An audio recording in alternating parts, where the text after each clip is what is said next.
Untuk memulai memasang irigasi tetes, maka kita memerlukan sambungan L, sambungan T, sambungan valve, kemudian tentunya adalah selang yang kita gunakan untuk melakukan irigasi tetes. Selang ini adalah tergolong unik, dia sudah mempunyai lubang yang dimana lubang tersebut dikatakan bahwa dia adalah mempunyai anti tertutup.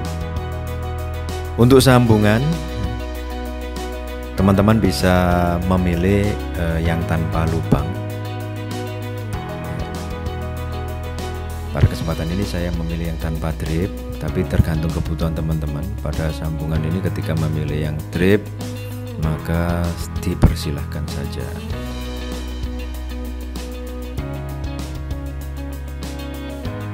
Ya, seperti ini.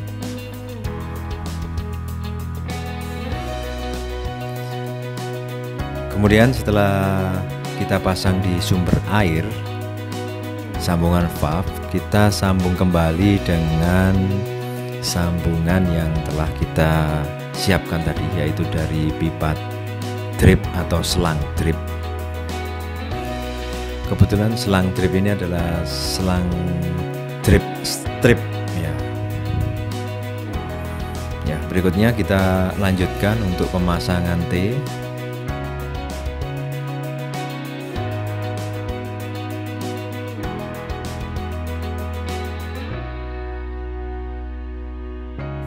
Dan kita lanjutkan kembali dengan pemasangan sambungan ke L.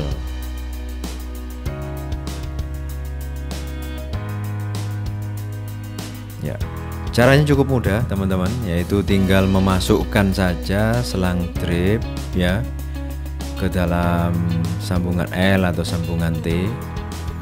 Kita masukkan sampai batas maksimal yang tersedia, kemudian tinggal kita putar dan ini sudah otomatis langsung anti bocor teman-teman.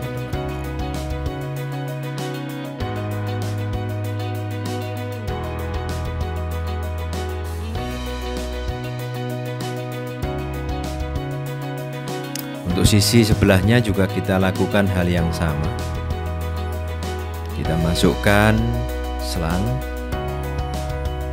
kemudian tinggal kita putar.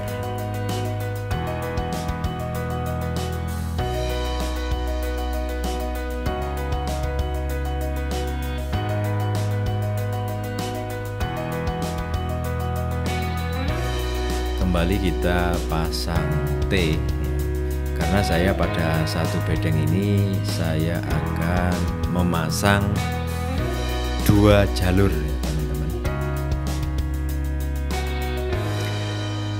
Setelah siap semua, maka kita siapkan selang drip yang panjang dan nantinya akan kita potong, yaitu sepanjang bedengan yang perlu kita tetesi dengan irigasi tetes.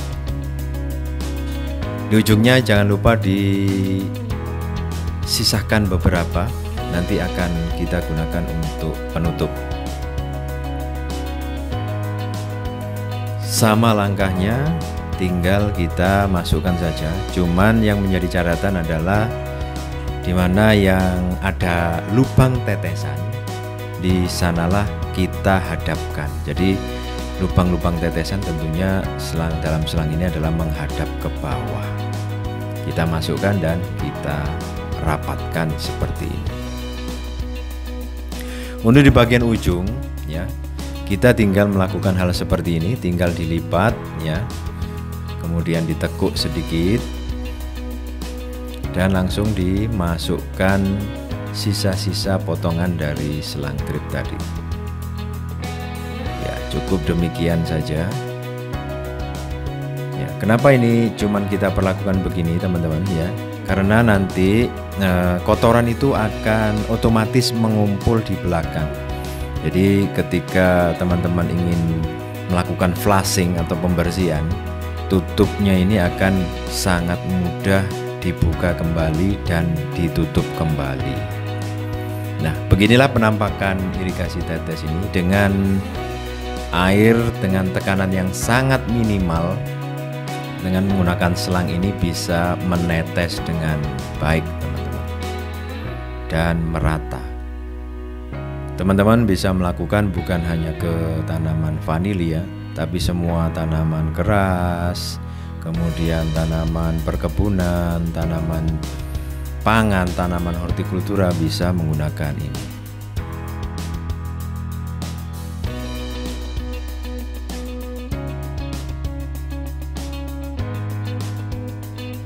Berikutnya kita akan informasikan tentang penggunaan sprinkle.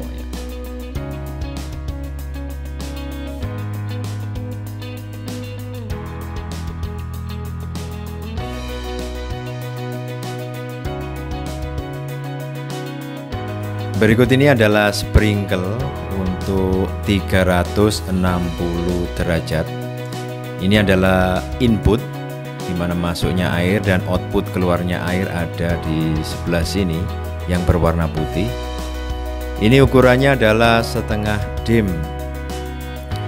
Kita tinggal menancapkan aja pada paralon ya, tanpa memberikan TBA karena di sini sudah terdapat karet yang dimana karet ini akan mencegah dari kebocoran air yang kita salurkan.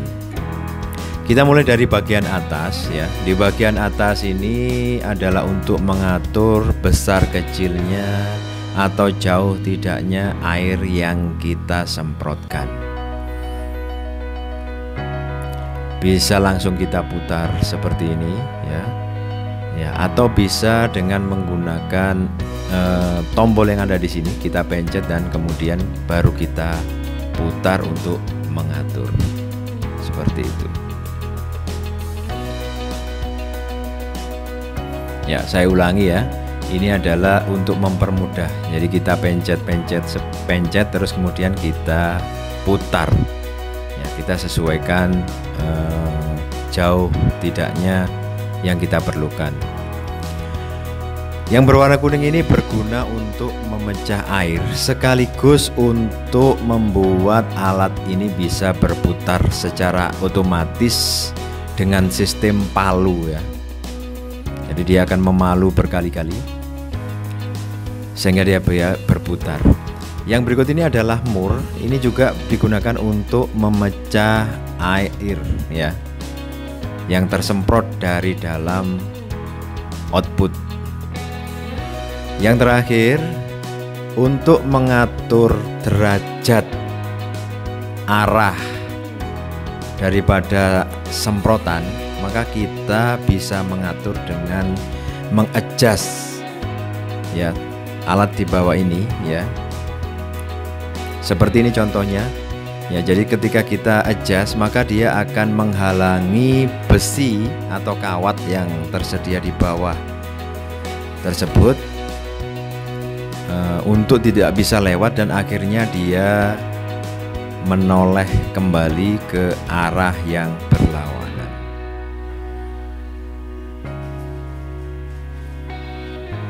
Ya, ini adalah kebetulan sudut 90 derajat. Kita juga bisa mengatur sudut tersebut ya 180 derajat seperti ini. Ya. Atau kita juga bisa mengaturnya 360 derajat.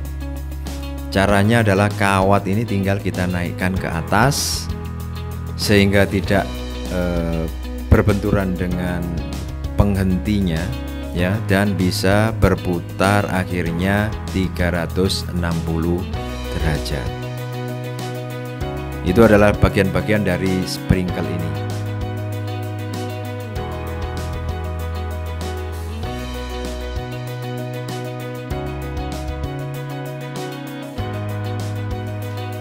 Untuk cara memasangnya tinggal mudah saja. Kita siapkan sumber air dan kita tancapkan seperti ini. Kita menggunakan eldrat dalam ya, tanpa menggunakan TBA. Kita kencangi lagi. Nah, ketika kita masukkan sumber air, maka akan terjadi seperti ini ya. Ini adalah setelan untuk 90 derajat ya, setelan untuk 90 derajat seperti ini. Dan ketika disetel untuk tanaman kita bisa seperti ini, dan dia bisa mencapai diameter arah yang diairi ya. Ini saya menggunakan pipa atau tekanan dari air PDAM saja tanpa menggunakan sanyo atau tanpa menggunakan pompa air ya. Ini bisa sekitar 15 meter diameter yang bisa disiram. Berikutnya kita juga bisa menggunakan alat ini ya, yang lebih sederhana lagi, tetapi ini adalah tidak ada adjustmentnya, tidak bisa kita arahkan 90 derajat atau yang lebih kecil ya. Dia hanya bisa mengairi 360 derajatnya seperti ini ketika airnya dialirkan. Berbeda dengan yang tadi, kalau yang menggunakan alat ini maka yang terjadi adalah seperti hujan yang merata ya. Dan ini bisa juga sampai 15 meter diameter daripada yang bisa diairi, yaitu dengan menggunakan tekanan PDAM saja.